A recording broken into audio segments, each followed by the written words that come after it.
Headset കുത്തുക, അടിപൊളിയായിട്ട് കേൾക്കാം.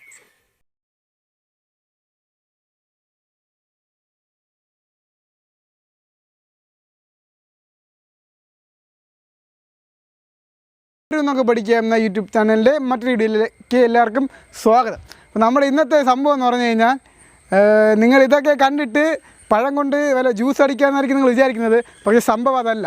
ഇതെന്ന് പറഞ്ഞാൽ നമ്മുടെ നാട്ടിൽ കിട്ടാവുന്ന വിവിധതരം ഒരു 5 ഐറ്റം പഴം ഞാൻ സംഘടിപ്പിച്ച് വെച്ചിട്ടുണ്ട്. അപ്പോൾ ഈ പഴത്തിൻ്റെ വിശേഷങ്ങളാണ് നമ്മൾ ഇന്നത്തെ വീഡിയോയിൽ പറയാൻ പോകുന്നത്. അപ്പോൾ നമുക്ക് നേരെ വീഡിയോയിലേക്ക് കിടക്കാം. അപ്പോൾ നമ്മളുടെ 5 ഐറ്റം പഴത്തെയാണ് നമ്മൾ എടുത്തിരിക്കുന്നത്. 5 ഐറ്റം പഴം നമ്മളിപ്പോൾ നാട്ടിൽ കിട്ടാവുന്ന 5 ഐറ്റം പഴം. ഇനി കടകളിൽ വേറെ പഴത്തെ കിട്ടാനില്ല, അതുകൊണ്ടാണ് ഇനി ഐറ്റം വാങ്ങിക്കാത്തത്. കാണും കുറേ ഇനിയും ഐറ്റംസ് ഉള്ള പഴങ്ങളുണ്ട്. ഓക്കെ, അപ്പോൾ നമുക്ക് ആദ്യം കിട്ടിയിട്ടുണ്ടെന്ന് പറഞ്ഞാൽ ഇത് നമ്മുടെ നാട്ടിൽ ഇതിനെ കപ്പപ്പഴം എന്നാണ് പറയുന്നത്. പിന്നെ റെഡ് ബനാന എന്ന് ഇംഗ്ലീഷിൽ പറയും. അതേപോലെ തന്നെ ചെങ്കദളി എന്നും ചേരക്കദളി എന്നും അറിയപ്പെടുന്ന ഒരു പഴമാണ് ഈ പഴം. ഓക്കെ, അടുത്ത് നമുക്ക് ഒരു ചെറിയ പഴത്തെ പരിചയപ്പെടാം. ഇത് ഒരു ചെറിയ പഴം, പാളയം തുടൻ എന്നാണ് ഇതിൻ്റെ പേര്. വില കുറവായതുകൊണ്ട് നമ്മൾ കുറച്ച് അധികം വാങ്ങിച്ചിട്ടുണ്ട്. ഓക്കെ, ഇതാണ് പാളയം തുടൻ. ഇതിന് വേറെ പേരൊന്നുമില്ല, പാളയം തുടൻ എന്ന് തന്നെയാണ് ഇതിനറിയപ്പെടുന്നത്. ഓക്കെ, നമ്മൾ ചെറിയ പഴത്തെ പരിചയപ്പെട്ടു. ഇനി അടുത്തൊരു വലിയ പഴത്തെ പരിചയപ്പെടാം. ഇത് ഏത്തൻ പഴം എന്ന് നമ്മുടെ നാട്ടിൽ അറിയപ്പെടും, നേന്ത്രപ്പഴം എന്നും അറിയപ്പെടുന്ന സംഭവമാണ്. ഇതിൻ്റെ 2 എണ്ണം നമുക്ക് കിട്ടിയിട്ടുണ്ട്. ഇത് കുറച്ച് കോസ്റ്റ്ലി സാധനമാണ്, അതുകൊണ്ട് 2 എണ്ണം കിട്ടിയുള്ളൂ. ഓക്കെ, ഇത് നമ്മൾ രസകദളിപ്പഴം എന്നാണ് ഇതിൻ്റെ പറയപ്പെടുന്നത്. നമ്മുടെ കല്യാണത്തിനൊക്കെ സദ്യ വയ്ക്കുന്ന പഴമാണ്. ഇതും കുറച്ച് കോസ്റ്റ്ലിയാണ്, പിന്നെ വീട്ടിൽ വാങ്ങിച്ച് വെച്ചതുകൊണ്ട് ഇത്രയും നമുക്ക് കിട്ടിയിട്ടുണ്ട്. ഓക്കെ, അപ്പോൾ ഇത് രസകദളിപ്പഴം. ഇതും ചെറിയ പഴമാണ്. കണ്ടാൽ പാളയം തുടൻ പഴത്തിൻ്റെ അതേ ഒരു കട്ടുണ്ടെങ്കിലും സംഭവം വേറെയാണ്. നല്ല ടേസ്റ്റി ഒരു പഴമാണ്. നമ്മളടുത്ത് പരിചയപ്പെടാൻ പോകുന്നത് റോബസ്റ്റ പഴം. ഇതിനെ മോറീസ് പഴം എന്നും നമ്മുടെ നാട്ടിൽ ആൾക്കാരൊക്കെ പറയും. പിന്നെ ഇതിൻ്റെ മെയിനായിട്ടുള്ളവരും പറഞ്ഞ റോബസ്റ്റ എന്നാണ്. ഇതും വളരെ ടേസ്റ്റി ആയിട്ടുള്ള ഒരു പഴമാണ്. അപ്പോൾ നമുക്ക് ഈ പഴത്തിൻ്റെ പോഷക ഗുണങ്ങളെക്കുറിച്ചും നമുക്ക് കഴിക്കുമ്പോൾ നമുക്ക് എന്തൊക്കെ ഐറ്റംസ് കിട്ടുമെന്ന് നോക്കാം. അപ്പോൾ ഓരോ പഴത്തിനും ഓരോ ഗുണങ്ങളാണുള്ളത്. ഓരോന്നായിട്ട് നമുക്കത് നോക്കാം. ആദ്യം നമ്മൾ റെഡ് ബനാന എടുക്കാം. റെഡ് ബനാന, കപ്പപ്പഴം, പിന്നെ ചെങ്കദളി എന്നൊക്കെ അറിയപ്പെടുന്ന പഴമാണിത്. ഓക്കെ, അപ്പോൾ ഇതിൻ്റെ വിശേഷങ്ങളിലേക്ക് നമുക്ക് കിടക്കാം. അപ്പോൾ വളരെയധികം വിറ്റാമിനുകളും ഓക്സൈഡ് ധാതുക്കളുടെ കലവറയാണ് നമ്മുടെ ഈ ചുവപ്പ് നിറത്തിലുള്ള ഈ കപ്പപ്പഴം അല്ലെങ്കിൽ ചെങ്കദളിപ്പഴം എന്നറിയപ്പെടുന്ന പഴം. ഇത് മെയിനായിട്ട് നമ്മൾ ഒരു ആഹാരം കഴിക്കുകയാണെങ്കിൽ നമ്മുടെ ദഹനത്തിന് ഏറ്റവും അടിപൊളിയായിട്ടുള്ള ഒരു പഴമാണ്. അതേപോലെ തന്നെ നമ്മുടെ രക്തം ശുദ്ധീകരിക്കുന്നതിനും വളരെയധികം ഉപകാരപ്പെടുന്ന ഒരു പഴം തന്നെയാണ് നമ്മുടെ ഈ ചെങ്കദളിപ്പഴം. അതുകൊണ്ടായിരിക്കും ഈ പഴത്തിന് ഈ ചുവപ്പ് കളർ കിട്ടിയതെന്നാണ് എൻ്റെ ഒരു സംശയം. ചുവപ്പല്ല, പിന്നെ ഈ പഴം ഒരു ചെറുതാണ്.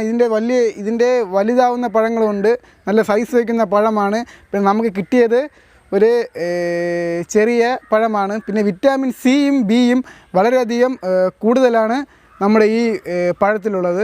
അതുപോലെ വളരെയധികം ഉപകാരപ്രദമായ ഒരു പഴം തന്നെയാണ് നമ്മുടെ ഈ റെഡ് ബനാന അല്ലെങ്കിൽ കപ്പപ്പഴം അല്ലെങ്കിൽ ചെങ്കദളിപ്പഴം. നമ്മൾ അടുത്ത് പാളയം തുടൻ എന്നറിയപ്പെടുന്ന ചെറുപഴത്തെയാണ് നമ്മൾ പറയാൻ പോകുന്നത്. അപ്പോൾ നമുക്ക് വളരെ സുലഭമായ ഒരു പഴം തന്നെയാണ് ഈ പാളയം തുടൻ പഴം. ഇതിനെക്കുറിച്ച് പ്രത്യേകിച്ച് പറയേണ്ട കാര്യമൊന്നുമില്ല, കാരണം പുട്ടിൻ്റെ കൂടെ കൂടുതലായിട്ട് എല്ലാവരും കഴിക്കുന്ന ഒരു പഴം തന്നെയാണ് നമ്മുടെ ഈ പാളയം തുടൻ പഴം.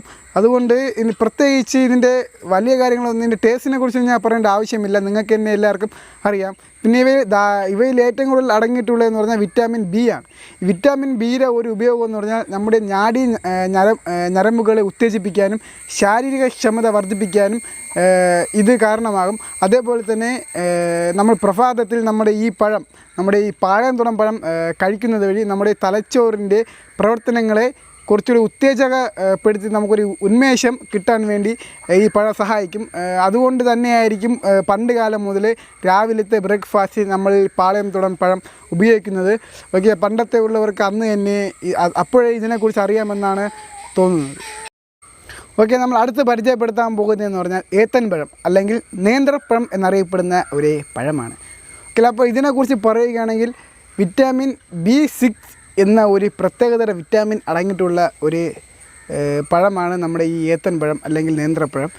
അപ്പോൾ ഇതിൻ്റെ പ്രത്യേകത എന്ന് പറഞ്ഞാൽ മെയിനായിട്ട് നമ്മുടെ ഗ്ലൂക്കോസിനെ നിയന്ത്രിച്ച് മനസ്സിന് ഉന്മേഷവും നൽകാൻ സഹായിക്കുന്ന ഒരു പഴമാണ് നമ്മുടെ ഈ നേന്ത്രപ്പഴം. അതേപോലെ തന്നെ ഇരുമ്പ് സത്ത് കൂടുതലുള്ളതിനാൽ അനീമിയ പോലുള്ള അസ്വസ്ഥതകൾ നിയന്ത്രിക്കാനും ഈ പഴത്തെ കൊണ്ട് നമുക്ക് സാധിക്കും. അതേപോലെ തന്നെ ദിവസവും കുട്ടികൾക്ക് ഭക്ഷണത്തിൽ ഉൾപ്പെടുത്തുന്ന വഴി അവരുടെ ശാരീരിക ശക്തിയും പ്രതിരോധ ശേഷിയും വർദ്ധിപ്പിക്കാൻ നമുക്കിത് സഹായിക്കും. അതേപോലെ തന്നെ ജനിച്ച് 6 മാസം കഴിയുന്ന കുട്ടികൾക്ക് കുറുക്ക് കൊടുക്കുമ്പോൾ അതിൽ പച്ച ഏത്തക്കായ പൊടിച്ചും നൽകുന്നത് വഴി അവർക്ക് ആമാശയപരമായ പ്രശ്നങ്ങളും ഇതുകൊണ്ട് നമുക്ക് നിയന്ത്രിക്കാൻ കഴിയും. അതേപോലെ തന്നെ വയറുകടി തുടങ്ങിയ അസുഖങ്ങളിൽ നിന്നും രക്ഷിക്കാനും ഈ പഴം കൊണ്ട് നമുക്ക് സാധിക്കും. രക്തസമ്മർദ്ദം മൂലം ബുദ്ധിമുട്ടുന്നവർക്കും നമ്മുടെ ഈ ഏത്തൻപഴം വളരെയധികം ഉപകാരപ്പെടും. അതേപോലെ തന്നെ ആർത്തവ സമയങ്ങളിൽ സ്ത്രീകൾക്കുണ്ടാകുന്ന പലവിധ പ്രശ്നങ്ങൾക്കും ഇതുകൊണ്ട് ഒരു ബുദ്ധിമുട്ടുകൾ ചെറുത്ത് തോൽപ്പിക്കാനും ഈ പഴം വളരെ ഗുണം ചെയ്യും. അതുപോലെ ഇഷ്ടം പോലുള്ള ഉപയോഗങ്ങൾ നമുക്ക് ഈ ഒരു പഴം കൊണ്ടുണ്ട്. അതേപോലെ തന്നെ അമിത ആഹാരം തടയാനും അമിതവണ്ണം തടയാനും നേന്ത്രപ്പഴം ഏറ്റവും ഉപകാരമുള്ള ഒരു പഴം തന്നെയാണ്. അതേപോലെ തന്നെ വിറ്റാമിൻ എയും ഇതിൽ അടങ്ങിയിട്ടുള്ളതിനാൽ നമ്മുടെ കണ്ണിൻ്റെ കാഴ്ചശക്തി വർദ്ധിപ്പിക്കുന്നതിനും ഈ പഴം ഉപകാരപ്പെടുകയും ചെയ്യും. നമ്മൾ അടുത്തതായി പറയാൻ പോകുന്നതെന്ന് പറഞ്ഞാൽ നിങ്ങൾക്ക് എല്ലാവർക്കും സുപരിചിതമായ നമ്മുടെ രസകദളി പഴത്തെക്കുറിച്ചാണ്. വളരെ ഗുണങ്ങളുണ്ട്. വിറ്റാമിൻ എ, ബി, സി തുടങ്ങിയതും പിന്നെ പഞ്ചസാരയുടെ അളവ് ഏറ്റവും അധികവുമുള്ള ഒരു പഴമാണ് നമ്മുടെ ഈ രസകദളിപ്പഴം. അപ്പോൾ ഇതുകൊണ്ടാണ് എല്ലാവർക്കും വളരെ പ്രിയപ്പെട്ടതാവാനുള്ള കാരണം നമ്മുടെ കല്യാണ സദ്യകളിൽ ഒഴിച്ചുകൂടാനാവാത്ത ഒരു പഴമാണ് നമ്മുടെ ഈ ചെറിയ രസകദളിപ്പഴം. ഇത് തീരെ ചെറുതാണ്. ഇനി ഇതിൻ്റെ കുറച്ചുകൂടെ വലുതുള്ള രസകദളിപ്പഴങ്ങൾ നമുക്ക് മാർക്കറ്റിൽ ലഭ്യമാണ്. നമുക്കിപ്പോൾ ഇത് മാത്രമേ കിട്ടിയുള്ളൂ, അതുകൊണ്ട് ഈ സൈസേ കിട്ടിയുള്ളൂ. ഓക്കെ, അതാണ് നമ്മുടെ ഈ രസകദളിപ്പഴം.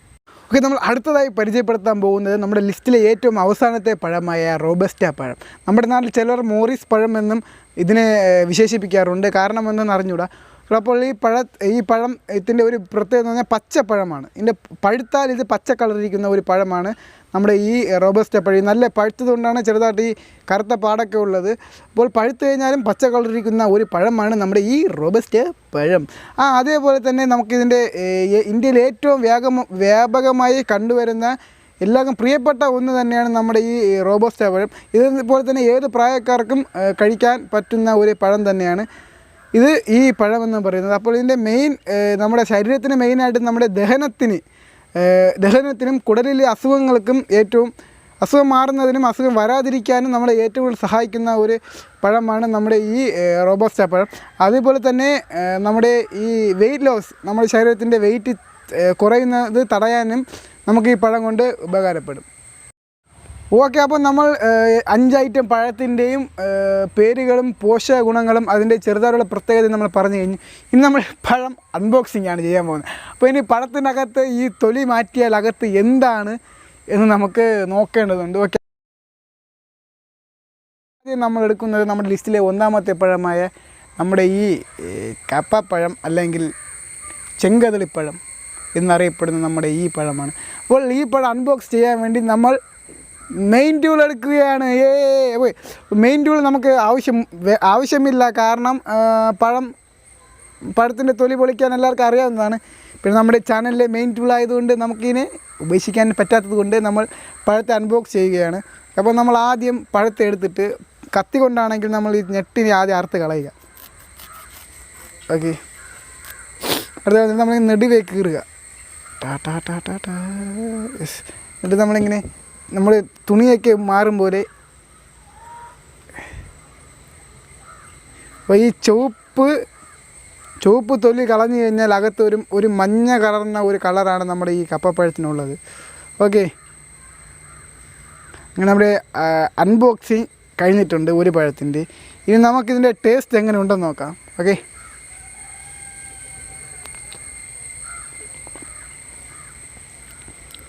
വളരെ വ്യത്യസ്തമായൊരു ടേസ്റ്റാണ് നമ്മുടെ ഈ റോബസ്റ്റ പഴത്തിനുള്ളത്. സോറി, പഴത്തിൻ്റെ പേര് മാറിപ്പോയി, നമ്മുടെ ഈ കപ്പ പഴത്തിനുള്ളത്. ഓക്കെ, അതുപോലെ ഈ പഴത്തിന് വേറൊരു പ്രത്യേകത ഉണ്ട്. ഈ പഴത്തിൻ്റെ തൊലി നമുക്ക് ഇളകി കഴിക്കാവുന്നതാണ്. ഈ തൊലി ഇങ്ങനെ പൊളിക്കുമ്പോൾ നമുക്ക് ഇതുപോലെ ഇളകി വരുന്ന ഈ ഭാഗം നമുക്ക് കഴിക്കാവുന്നതാണ്. അത് ഈ കപ്പപ്പഴത്തിൽ മാത്രമുള്ള ഒരു സംഭവമാണ്. വേറെ ഒരു പഴത്തിൽ നിങ്ങൾക്ക് ഈ ഒരു ഫീച്ചർ കാണാൻ സാധിക്കില്ല. കപ്പപ്പഴത്തിന് മാത്രമുള്ള ഒരു ഫീച്ചറാണ് ഈ ഫീച്ചർ. ഓക്കെ, നമ്മൾ അടുത്തെടുക്കാൻ പോകുന്നത് പാളംതുടം പഴമാണ്. അപ്പോൾ അതിൻ്റെ ഞെട്ടിൽ നിന്ന് അറുത്തെടുക്കണം ആദ്യം. അതിന് നമ്മുടെ മെയിൻ ടൂൾ വളരെ അത്യാവശ്യമാണ്. ഓക്കെ, നമ്മുടെ ഒരു പഴം നമ്മൾ കയ്യിലെടുത്തിട്ടുണ്ട്. അപ്പോൾ ഇത് അൺബോക്സ് ചെയ്യാൻ വേണ്ടി ചെറിയ പഴമായതുകൊണ്ട് നമുക്ക് ടൂൾ ആവശ്യമില്ല. നമ്മുടെ കൈ കൊണ്ട് തന്നെ നമുക്കിതിനെ, പിന്നെ ഈ പഴത്തിന് കപ്പപ്പഴത്തിനുണ്ടായ മറ്റേ ഫീച്ചറില്ല, തൊലി കഴിക്കാവുന്ന ഫീച്ചറില്ല. അതുകൊണ്ട് നിങ്ങൾക്ക് ഈ പഴത്തിൻ്റെ തൊലി ഏതെങ്കിലും പശുവിനോ ആടിനോ കൊടുക്കാവുന്നതാണ്. അപ്പോൾ നമ്മുടെ ഈ പേര് വീണ്ടും മാറി, നമ്മുടെ ഈ പാളയംതുടം പഴം ഇതാണ്. അപ്പോൾ ഇത് കുറച്ച് വെയിറ്റാണ്. ചെറിയ പഴമാണെങ്കിലും കയ്യിലെടുക്കുമ്പോൾ കൂടി വെയിറ്റ് ഫീൽ ചെയ്യുന്നുണ്ട്. അപ്പോൾ അത് വെയിറ്റ്ലെസ് ആക്കിയാലും ഇല്ല, വെയിറ്റ്ലെസ് ആക്കണ്ട. ഇത് കുറച്ച് വെയിറ്റ് ഉള്ളത് വളരെ നല്ലത് തന്നെയാണ്. കുറച്ച് കലോറിയും പോഷകാഹാരങ്ങളും കൂടുതൽ കിട്ടും.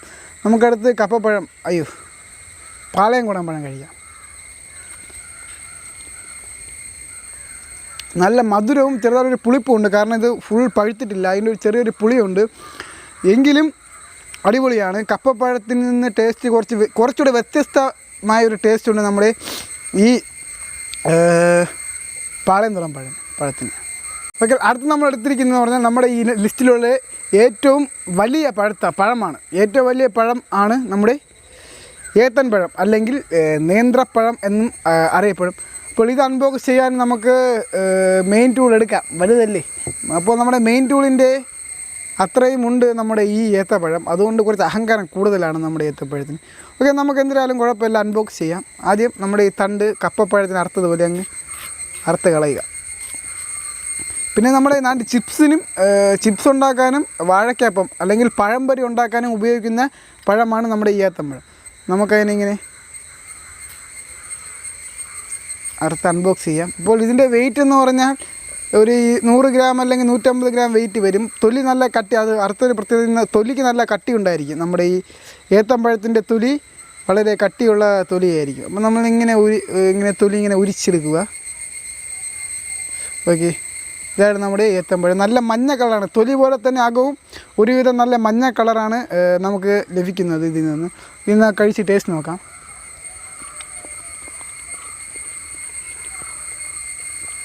മറ്റ് രണ്ട് പഴങ്ങളും ഒരുവിധം കട്ടി കുറവാണ്. നമ്മൾ ചവയ്ക്കുമ്പോൾ ജെല്ലി പോലെ ഫീൽ ചെയ്യും. പക്ഷേ എന്ന് പറഞ്ഞാൽ കുറച്ച് ചവച്ചരച്ച് നമുക്ക് കഴിക്കാൻ പറ്റുള്ളൂ. കുറച്ച് കട്ടി കൂടുതലാണ് ഇതിൻ്റെ പഴത്തിന്. പഴുക്കാത്തത് കൊണ്ടാണോ, പഴുത്തതായാലും നല്ല പഴുക്കാത്ത പഴങ്ങൾ ഏകദേശം ഈ ഒരു പഴത്തിൽ തന്നെയായിരിക്കും നമ്മുടെ ഏത്തപ്പഴം. ഓക്കെ, നമ്മുടെ ലിസ്റ്റിലെ 4ാമത്തെ പഴമായ രസകദളി പഴത്തിൻ്റെ പഴമാണ് അടുത്ത് അൺബോക്സ് ചെയ്യാൻ പോകുന്നത്. നമുക്ക് പഴുത്തിരുന്നുകൊണ്ട് മെയിൻ ടൂളിൻ്റെ ആവശ്യമായിട്ട് വന്നിട്ടില്ല. ഓക്കെ, നമുക്കിത് ചെറിയ പഴമായതുകൊണ്ട് നമ്മുടെ മെയിൻ ടൂളിൻ്റെ ആവശ്യം ഇവിടെയും വരുന്നില്ല. ഇതിൻ്റെ തൊലി വളരെ നൈസ് തൊലിയാണ്. ഇതിൻ്റെ പുറം ചട്ട എന്ന് പറയുന്നത് നൈസാണ്. ഇതിന് പ്രത്യേക വലിയ ഫീച്ചർ കാര്യങ്ങളൊന്നും നമുക്ക് തൊലിക്ക് ലഭ്യമില്ല. സാധാ ഒരു നോർമൽ തൊലിയാണ്. ചറുക്കി വീഴാൻ നമ്മൾ സാധ്യതയുള്ള ഒരു പഴത്തൊലിയാണ് നമ്മുടെ അതാണ് ഈ പഴത്തിൻ്റെ ഏറ്റവും വലിയ ഫീച്ചർ. ഈ തൊലിയുടെ ഏറ്റവും വലിയ ഫീച്ചർ എന്ന് പറഞ്ഞാൽ നമ്മൾ ചറുക്കി വീഴാൻ കൂടുതലായിട്ട് സാധ്യതയുള്ള ഒരു പഴത്തൊലിയാണ് ഈ പഴത്തൊലി. ഓക്കെ, എനിക്ക് ഏറ്റവും ഇഷ്ടമുള്ള ഒരു പഴമാണ് നമ്മുടെ രസകദളി പഴം. കാരണം വളരെ ടേസ്റ്റിയാണ്. അതുകൊണ്ട് എനിക്ക് ഏറ്റവും ഇഷ്ടമുള്ള പഴം തന്നെയാണ് രസകദളി പഴം. ഇതിനെക്കുറിച്ച് കൂടുതലൊന്നും പറയാതെ ഞാൻ കഴിച്ച് നോക്കി ടേസ്റ്റ് പറയാം. നല്ല ടേസ്റ്റാണ്. വായിക്കേക്ക് നല്ല വയറിനൊക്കെ നല്ല ഉന്മേഷമാണ് ഇപ്പോൾ ഇത്രയും പഴം കഴിച്ച പിന്നെ കിട്ടിയതും. ഓക്കെ, നമ്മുടെ ലിസ്റ്റിൽ 5ാമത്തെ പഴവും അവസാനത്തെ പഴവുമായ നമ്മുടെ റോബസ്റ്റ പഴത്തിൻ്റെ അൺബോക്സിങ്ങിലേക്ക് നമുക്ക് കിടക്കാം. ഇതിനൊരു അടിപൊളി ഫീച്ചറുണ്ട് ഈ പഴത്തിന്. അതെന്താണെന്ന് ഞാൻ ഇത് അൺബോക്സ് ചെയ്ത് കാണിച്ചു തരാം. അപ്പോൾ ഇതിന് മെയിൻ ടൂൾ ആവശ്യമില്ല. കാരണം ഇതിൻ്റെ തൊലി ഇളക്കാൻ പാടല്ലെങ്കിലും അടിപൊളിയായിട്ട് അകം നല്ല ഒരുവിധം വെള്ള കളറിലാണ് ഈ പഴത്തിൻ്റെ അകം ഇരിക്കുന്നത്. ഇതിൻ്റെ തൊലിയും ഉപകാരമില്ല. നമ്മുടെ തൊലി ഉപകാരം കപ്പപ്പഴത്തിൻ്റെ തൊലിക്ക് മാത്രമേ ഉള്ളൂ. കപ്പപ്പഴത്തിൻ്റെ തൊലിക്ക് മാത്രം മനുഷ്യന് ഉപകാരമുള്ളൂ. ബാക്കി പഴം നമ്മുടെ പശുവിനോ ആടിനോ കൊടുക്കാവുന്നതാണ്. ഓക്കെ, അപ്പോൾ ഈ പഴത്തിൻ്റെ മെയിൻ ഫീച്ചർ എന്തെന്ന് പറഞ്ഞു കഴിഞ്ഞാൽ ഈ പഴത്തിന് മാത്രമുള്ള ഒരു ഫീച്ചറാണ്. എന്ന് പറഞ്ഞാൽ നമ്മൾ ഈ പഴത്തിൻ്റെ നടുക്ക് ഇങ്ങനെ കൈ വെച്ചിട്ട് ഇങ്ങനെ ആയിക്കഴിഞ്ഞാൽ ഇത് ഓരോ ലെയറായിട്ട് നമുക്ക് മാറുന്നത് കാണാൻ സാധിക്കും. ഇത് ഈ ഈ റോബസ്റ്റ പഴത്തിന് മാത്രമുള്ളൊരു പ്രത്യേകതയാണ്. ലെയറായിട്ട് നമുക്കിതിനെ മാറ്റാൻ സാധിക്കും. അതും വേറെ ഒരു പഴത്തിന് നമുക്ക് കാണാൻ സാധിക്കില്ല. 3 ലെയറായിട്ട് നമുക്ക് കിട്ടും. ഇത് ഫുൾ തൊലി വെച്ച് കഴിഞ്ഞാൽ അടിപൊളിയായിട്ട് 3 ലെയർ നമുക്ക് കയ്യിൽ കിട്ടും. 3 പേർ ഒരു പഴമുള്ളിടത്ത് സമമായിട്ട് വിധിക്കാൻ ഇതുപോലൊരു പഴം വേറെ ഇല്ല. അതാണ് നമ്മുടെ ഈ പഴത്തിൻ്റെ മെയിൻ പ്രത്യേകത. അപ്പോൾ നമുക്ക് ഇവിടെ ഇപ്പോൾ 3 പേരുണ്ട്. 3 പേർക്ക് നമുക്ക് കൊടുക്കാം. അതുകൊണ്ട് ഒരു ഫിഗർ ഞാൻ കഴിക്കും, ബാക്കി അവർക്ക് കൊടുക്കാം. നാവിൽ അലിഞ്ഞു പോകുന്ന ഒരു ടേസ്റ്റാണ്. സോ നമ്മുടെ ഇന്നത്തെ വീഡിയോ അവസാനിക്കാൻ പോവുകയാണ്. അപ്പോൾ ഈ പഴങ്ങൾക്ക് ഇനിയും ഒരുപാട് ഫീച്ചേഴ്സും സ്പെസിഫിക്കേഷൻസും ഉണ്ട്. അപ്പോൾ നമ്മൾ അറിയുന്നതനുസരിച്ച് നമ്മൾ മാക്സിമം നമ്മുടെ ചാനൽ അപ്ഡേറ്റ് ചെയ്യാൻ ശ്രമിക്കാം. അപ്പോൾ ഈ അപ്ഡേറ്റ് അറിയണമെങ്കിൽ നിങ്ങൾ ഈ ചാനൽ സബ്സ്ക്രൈബ് ചെയ്യണം. അല്ലെങ്കിൽ ഇതുപോലുള്ള വ്യത്യസ്തമായ വീഡിയോസ് എല്ലാം ഈ ചാനലിൽ മാത്രം നിങ്ങൾക്ക് കാണാൻ സാധിക്കുകയുള്ളൂ. അതുകൊണ്ട് ഉറപ്പായിട്ടും ചാനൽ സബ്സ്ക്രൈബ് ചെയ്യുക. വീഡിയോ ഇഷ്ടപ്പെട്ടാൽ ലൈക്ക് ചെയ്യുക, ഷെയർ ചെയ്യുക. ഇതുപോലുള്ള പഴങ്ങളുടെ അറിവ്, പഴത്തെക്കുറിച്ച് അറിഞ്ഞാത്തവർക്ക് ഈ വീഡിയോ ഷെയർ ചെയ്ത് ഈ അറിവ് അവർക്കും പകരാൻ നിങ്ങൾ മാക്സിമം ശ്രമിക്കുക. അപ്പോൾ നമുക്ക് ഇത്രയും പഴത്തൊലിയുണ്ട്, നമ്മൾ കഴിച്ച പഴത്തൊലി. അപ്പോൾ ഇത് നമ്മൾ ഒരാൾക്ക് സമ്മാനമായി കൊടുക്കുകയാണ്. അപ്പോൾ അയാളുടെ വീട്ടിലെ പശുക്കൾക്ക് ഇത് ഉപകാരപ്പെടും. ഓക്കെ, അയാളെ സ്വാഗതം ചെയ്യാം. മിസ്റ്റർ നിതിൻ വരൂ. അപ്പോൾ നിങ്ങൾക്ക് എല്ലാവർക്കും അറിയാമെന്നുള്ള നമ്മുടെ നിതിൻ ഇതാ പഴത്തൊലി. ഞാനവന് ഉപകാരം കൊടുത്തിട്ടുണ്ട്. ഓക്കെ, അപ്പോൾ ഇനി ഒന്നും കൊടുത്തില്ല എന്നുള്ള പരാതി വേണ്ട. ഓക്കെ, അവന് വിഷമമായി തോന്നുന്നു പഴം കൊടുക്കാത്തത് കൊണ്ട്. അതുകൊണ്ട് മുഖം കാണിക്കാതെ അവൻ പോയി. ഓക്കെ, അപ്പോൾ ഇനി അടുത്തൊരു കിടിലൻ വീഡിയോസുമായി വരുന്നവരെല്ലാവർക്കും ബൈ ബൈ.